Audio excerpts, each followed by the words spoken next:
ओम परमात्मने नमः। नमस्कार मित्रों, वैदिक परमात्म पद पर आप सभी का हार्दिक स्वागत है। अपनी सनातन संस्कृति से जुड़े रहने के लिए चैनल को सब्सक्राइब कर लें और वीडियो में अंत तक बने रहें। मित्रों, गरुड़ जी विष्णु जी को पूछते हैं, हे केशव, यम मार्ग की यात्रा पूरी करके यम के भवन जाकर पापी किस प्रकार की यातनाओं को भोगता है, इसका वर्णन कीजिए।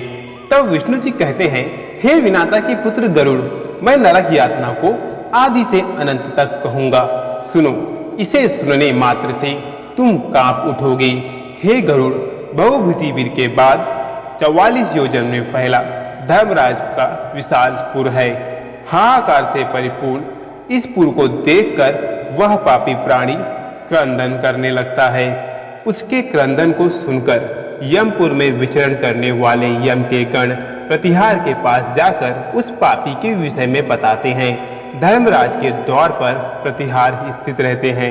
वह जाकर चित्रगुप्त से उस प्राणी के शुभ अशुभ कर्मों को बताते हैं। उसके बाद चित्रगुप्त उसके विषय में धर्मराज से निवेदन करते हैं। जो नास्तिक और महापापी प्राणी हैं, उन सभी के विषय में धर्मराज यथार्थ रूप से भली भांति जानते हैं। फिर भी वे चित्रगुप्त से उन पापियों के पाप के विषय में पूछते हैं और सर्वज्ञ चित्रगुप्त भी श्रवण से पूछते हैं। श्रवण ब्रह्मा के पुत्र हैं। ये स्वर्ग, पृथ्वी तथा पाताल में विचरण करने वाले तथा दूर से सुन और जान लेने वाले हैं। इनके नेत्र सुदूर के दृश्यों को भी देख सकते हैं तथा श्रवणी नामक उनकी पृथक पत्नियां उसी प्रकार के रूप वाली हैं। वे स्त्रियों की सभी प्रकार की चेष्टाओं को तत्व जानती हैं।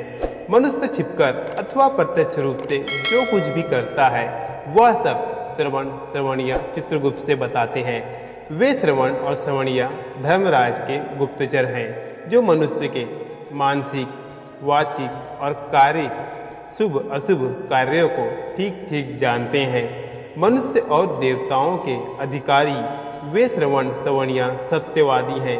उनके पास ऐसी शक्तियाँ होती हैं जिसके बल पर वे मनुष्य के कृत्य कर्मों को समझ के बताते हैं। मित्रों, श्रवणों को प्रसन्न करने के लिए मनुष्य को चाहिए कि वह सत्य वचन बोले, व्रत अथवा दान करे।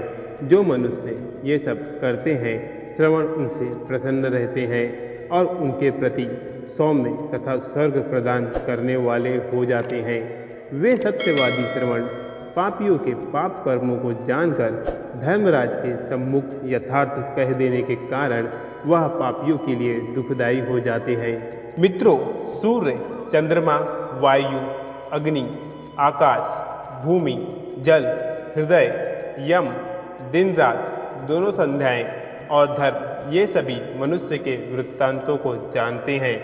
धर्मराज, चित्रगुप्त, श्रवण और सूर्य आदि मनुष्य के शरीर में स्थित सभी पाप और पुण्य को पूर्णता देखते हैं। इस प्रकार पापियों के पाप के विषयों में सुनिश्चित जानकारी प्राप्त कर यम उन्हें बुलाते हैं और अपना भयंकर रूप दिखाते हैं।